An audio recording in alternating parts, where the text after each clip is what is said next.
Përshëndetje, mirëmbrëma të dashur miq. Ja ku po ritakohemi sërish me mua Tirona Lilin, për të ndarë me ju lajmet edhe ngjarjet më të fundit tashmë nga çifti që është më i dashur nëpër të gjitha rrjetet sociale. Dua pak të ndaloj dhe të flas për Mateo Borin edhe për Brikenën, po këtu përfshir pak edhe motrën e Mateos. Dëshironim të gjithë të marrim një përgjigje. Në fakt, ka shumë pyetje rreth historisë së Mateos. Jam munduar që ta analizoj mirë historinë e Mateos edhe të Brikenës, domethënë ta studioj mirë këtë marrëdhënie. Nuk më është dukur si një marrëdhënie e thjeshtë, me thënë të drejtën. Nuk kam dashur që t'jap atë mendimin tim përfundimtar, sepse këtu nuk ka një mendim përfundimtar, por thjesht ka një rrugtim të Mateos edhe të Brikenës. Tani, Casey Bori, motra e Mateos, siç duket e ka vënduar pikën mbi i. Ju do të thoni në ç'kuptim Casey ka vënduar pikën mbi i, për çfarë bëhet fjalë më konkretisht? Casey Bori ka shuar një pyetësor të madh se si qëndron marrëdhënia e Mateos dhe Brikenës, a janë bashk apo nuk janë bashk. Tani unë e kam thënë gjithmonë dhe thjesht po vërtetohen fjalët e mia. Nëse do të futeni në Instagramin e Caseyt, do të shikoni Casey ka postuar një video gjatë përfundimit të edicionit të kaluar të Top Arenës, domethënë në nata e mbrëmshme. Mateo dhe Brikena duken shumë të lumtur me njëri tjetrin dhe Mateo po drejton gishtin nga Brikena, duke e parë në sy dhe duke buzëqeshur, por anasilltas edhe Brikena duke buzëqeshur me Mateon. Që kjo nuk kupton që marrëdhënia e tyre nuk është e shkatruar, se po të ishte marrëdhënia e shkatruar, në asnjë mënyrë Brikena nuk buzëqeshte me Mateon, por as Mateo me Brikenën, por do të mbanin mëri, sepse ne ashtu jemi mësuar që t'i shohim lidhjet. Me thënë lidhjet janë me mëri, janë me inate, janë me mlefe, nuk ka lidhje që mbahet me shumë dashuri, me shumë emocion, me shumë pasion. Dhe në fakt këtë gjë unë e pash tek Mateo dhe tek Brikena. Do me thënë, pash një afrimitet të tyre që realisht, edhe në Big Brother nuk e kemi parë këtë afrimitetin, që nënkupton që marrëdhënia e Mateos edhe Brikenës është në ditët më të lumtura dhe më të bukura të tyre. E para. E dyta, tani pse Mateo dhe Brikena janë në gjendje që ta bëjnë të gjithën këtë gjën për Top Arenën dhe për televizionin Top Channel. Në fakt kjo është një dëshmi e asaj që Mateo ka shumë shikueshmëri dhe Brikena ka shumë shikueshmëri. Dhe të dy palët krijojnë një intensitet interesi të lartë tek publiku shqiptar për të sjellur për t'i sjellur ato pikpyetje që të ndiqet sa më shumë Top Arena. Do të thënë e kam thënë gjithmonë, ky është një mekanizëm marketingu që po përdoret nga Ed Manushi. Tani, apo ndikon tek fansat e Mateos? Po ndikon. Ndikon sepse ato mërziten, shqetësohen, e marrin shumë afër vetes, do me thënë kanë guximin edhe të më shkruajnë, të më pyesin çfarë po ndodh, dhe kjo normalisht pak i vë ato në dyshim. Por nëse do të flasim për botën e showbizit, për botën e artistëve, për botën e personazheve publike, këto gjëra nuk është se janë ndonjë dramë e madhe, do me thënë ndodhin nëpër të gjithë botën e jashtme, ndodhin kudo këto gjëra, çdo gjë e tillë bëhet për interes dhe është më se normale që të luajnë në favor të klikimeve. Tani Mateo dhe Brikena mund të thonë që ne këtë gjën nuk e bëjmë Tiranë për klikime, po thjesht ne jemi duke respektuar pozicionet në të cilat ne jemi në Top Arena. Ne respektojmë orarin e punës tonë, se në fund të ditës e kanë orar pune. Ne respektojmë orarin tonë të punës, ne mundohemi që të jemi të përshtatshëm për emisionin Top Arena dhe ne mundohemi të japim më të mirën tonë, më shkaftësinë tonë që ne e kemi. Në fakt, unë këtë gjë e shoh tek Brikena dhe tek Mateo sepse kështu mund të jetë përgjigja, se në fund të ditës nuk ka nevojë edhe të arsyetohen në fakt për këtë gjë. Por gjithsesi, do me thënë, shoh një Mateo i cili ka raport të mirë dhe Brikena që ka raport shumë të mirë. Do me thënë, privatësia e tyre nuk ka asnjë lloj problemi. Mos postimi i këngës në story është strategji që të ngrihet e gjithë kjo polemika, se po ta postonte Brikena këngën në story nuk do të kishte kaq shumë debat, nuk do të kishte kaq shumë diskutim, nuk do të kishte kaq shumë hamencime, hulumtime që mundohemi ne të bëjmë, po domethënë gjërat do të ishin pak më të thjeshta, do të ishin pak më të qarta. Me Kastile Brikena bëri këtë veprimin që domethënë të ngritet i gjithë populli në këmbë dhe të komentojnë mbi Mateon dhe Brikenën, mbi marrëdhënien e tyre. Domethënë, unë këtë gjën e shoh të mirë menduar, realisht e shoh një skenar që ka përgatitur Ed Manushi dhe produksioni i Top Arenës për të shitur materialin e tyre, për të shitur gjën e tyre dhe për të ardhur te publiku sa më interesant dhe sa më fuqishëm. Unë e shoh kështu këtë dhe nuk e ndryshoj në asnjë mënyrë mendimin tim nga vetë videoja që pash tek Instagrami i Casey Borit, arrita që të bindem që marrëdhënia është pikërisht e vërtet ashtu siç unë realisht e besoj këtë marrëdhënie. Nga ana tjetër,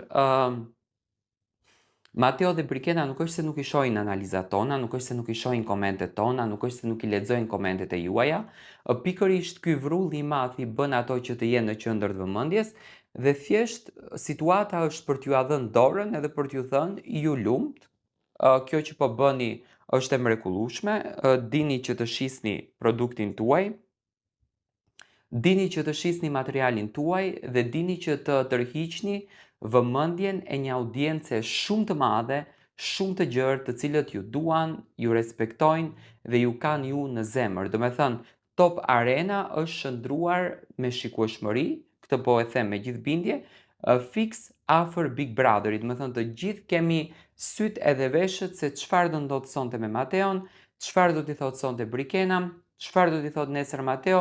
Do të janë pyetje që më së shumti në fakt po pyeten nga i gjithë publiku shqiptar dhe këtë gjën Mateo dhe Brikena diti bukur fort që ta menaxhojë. Do të thonë unë e shoh kështu këtë rrugtim, e shoh kështu këtë sukses të Mateos edhe Brikenës dhe ju uroj të gjitha të mirat, ju uroj vetëm suksese. Jam i bindur që pas përfundimit të Top Arenës dhe këtij sezoni veror të ngjeshur për dyshen do të ketë edhe më shumë suksese në të ardhmen, por gjithsesi Mateo dhe Brikena mbeten të jenë dy artistët e mrekullueshëm të medjes së topit. Domethënë topi diti të zgjedhën dy personazhe, të cilët me shkathësinë e tyre, me inteligjencën e tyre, me zotësinë e tyre, arritën që të mbërthejnë për ekrani qindra mijëra shqiptar dhe të krijojnë, domethënë debate, diskutime, dinamika rreth marrëdhënies edhe ngjarjeve të tyre. Përshëndetje të dashur miqtë e mi, përshëndetje të nderuar ndjekës, ja ku po ritakohemi sërish në kanalin Monitor TV, me mua Tirona Lilin, për të komentuar në fakt një lajm që ka ngritur një vëmendje të jashtëzakonshme, Egli Tako edhe Gjesti. Edhe pse Big Brother i ka përfunduar, edhe pse marrëdhënia e tyre fatkeqësisht mori fund, domethënë nuk arritën dot që të gjejnë veten tek njëri tjetri, edhe pse ishin një çift fantastik, unë në fakt i kam dashur tepër dhe gjithmonë kam dashur që të jenë bashkë.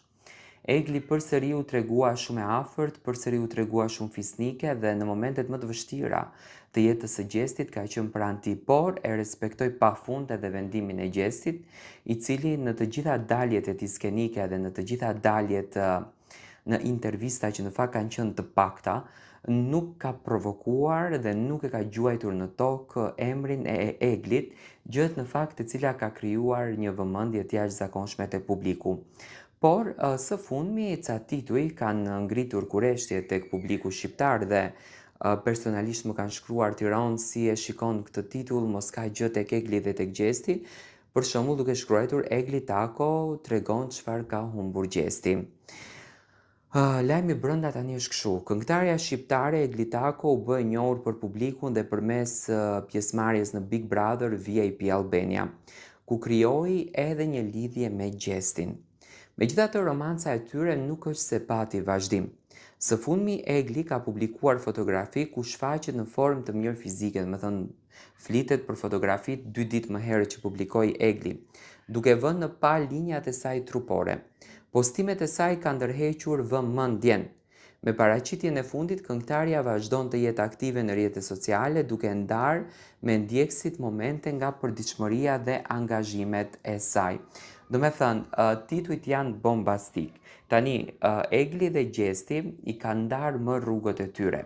Gjesti vazhdon të jetë i suksesshëm jashtëzakonisht shumë në profesionin e tij, në sferën e tij muzikore, do me thënë pati një rikthim dinjitos, një rikthim që të gjithë e kemi pritur, por nuk e kemi besuar që do të ishte ashtu, dhe Egli Tako, një nga artistet më të dashura të publikut, do me thënë po punon me një intensitet goxha të lartë që të vi sa më bukur te publiku dhe të vi sa më e veçantë tek publiku shqiptar. Do me thënë, Egli është duke punuar për këtë pikën. Nuk shoh në fakt asnjë dritë të gjelbërt tek Egli dhe tek Gjesti, nuk shoh as pak dritë të gjelbërt për raportin e tyre. Muaj më parë, do me thënë, u dyshua një tip dore që mund të ishte një dorë e Eglit para se Gjesti të sillte këngë, do me thënë ju dha komplet fokusi Gjestit, por nga informacione që kam unë, marrëdhëniet janë të mbyllura dhe nuk ka asnjë gjë konkrete mes Eglit edhe mes Gjestit. Do me thënë, të gjitha këto tituj që bëhen kaq bombastik janë thjesht tërheqje vëmendje. Përshëndetje të dashur miq, ja ku po ritakohemi sërish me mua, Tirona Lilin, këtu në kanalin Monitor TV, në kanalin ton të Showbizit, duke komentuar dhe duke folur mbi Lim Hotin edhe mbi Albën. Ju e dini shumë bukur që Limi dhe Alba kanë qenë top tema, në fakt, e muajve të kaluar, që në momentin kur Limi u bë pjesë e Big Brother VIP Kosovës, Alba njëkohësisht ishte edhe banore.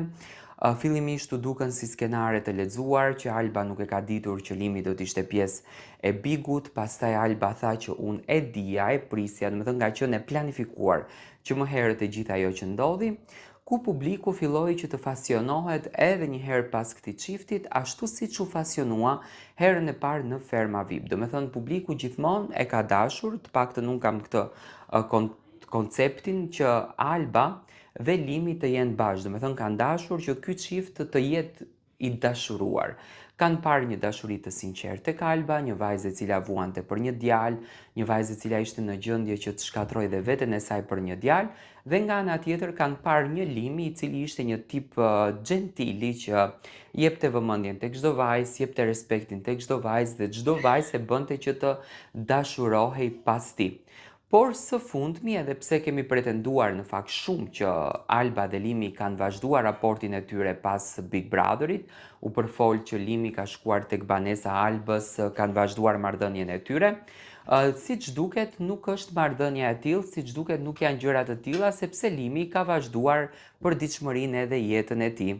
Limi ka vazhduar me një femër tjetër. Së fundmi në Instagramin e tij ai ka postuar një story ku në një cep të storit që është deti, që unë jam i bindur që Limi nuk ka dashur nxjerr detin, duket një vajzë bjonde dhe duket që është tepër e bukur dhe rënqethëse. Tani Alba nuk është bjonde, Alba është zeshkane, edhe në daljen e saj të fundit në televizionin Klan, do me thënë ishte zeshkane, nuk është se ka ndryshuar lukun e saj. Duke që marrëdhënia e tyre me Albën ka përfunduar dhe Limi siç duket është në një rrugë të re, është në një lidhje të re të dashurisë. Kjo gjë ndoshta e ka bërë Limin që të jetë i lumtur dhe i kënaqur për ta bërë sa më shumë publike. Nuk e besoj që Limi këto lëvizjet i bën për ta bërë xheloze Albën, sepse ndoshta nga postime që Alba ndikohet nga historia e Limit që bën në Instagramin e saj bëhet viral, sepse do të më vinte shumë keq në fakt, por mbi të gjitha unë shoh një Limi i cili është shumë i lumtur dhe që po kënaqet në dashurinë e tij të re. Si e shikoni ju këtë lëvizje të Limit që ka bërë në Instagramin e tij dhe si e komentoni në fakt ju këtë ngjarje që Alba në shumicën e rasteve mbetet pa asgjë në këtë raport?